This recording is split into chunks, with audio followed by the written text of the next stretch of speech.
dia efa nisy aza ny fifampiresahana tamin'ny tompona andraikitra samihafa mbola tsy nivany fitakiany teknisian'ny fananantany androany dia mbola nitony etsika fitokoana ny mpiasany sampandrarahany fananantany manerana ny nosy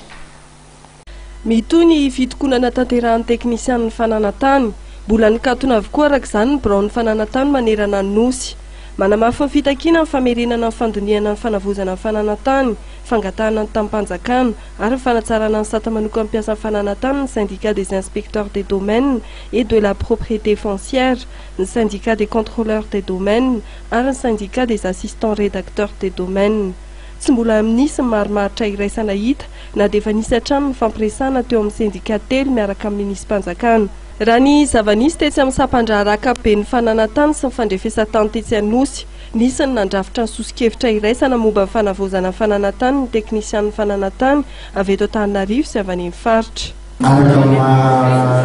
fitakiana azy dia mitaky ny amalena ny fitakina io zahay aizana zany nefa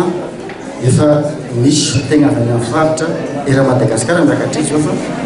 anao assemblée générale zay ampisy eo manapaka anazy inona no fanapakevitra rasy satria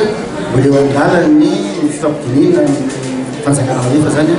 ny atao syndicat amin'izao fotoana izao ny olana eo amin'ilay fifampidinihana dia misy fanapakevitra mivoaka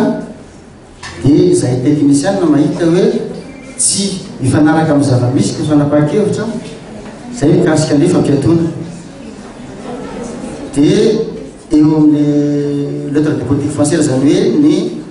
famolavolana ny politika vaovao fanjakana mba fananantany mangataka izahay teknisianina ho impliqué anatin'ny famolavolana io ary efa andalana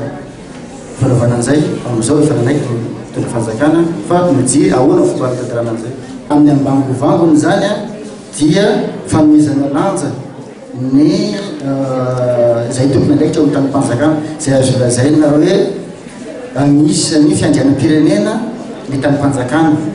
ka aleo ny sotenim-panjakana zay miofa manokana mikasika an'izay no hitantana azy zay ngamba ny tena votoatany lehibe fa tsy dia hitra pispisiny ara-teknika fa zay teknisianina sy zay sotena avy amin'ny fanjakana maefa miara-madinika aminay no anambarany pispisy mikasika an'izay raha pitso 17 martsa no anatanteraka fivirimbe mpikambana amin'ny syndicat-ny SIPFM,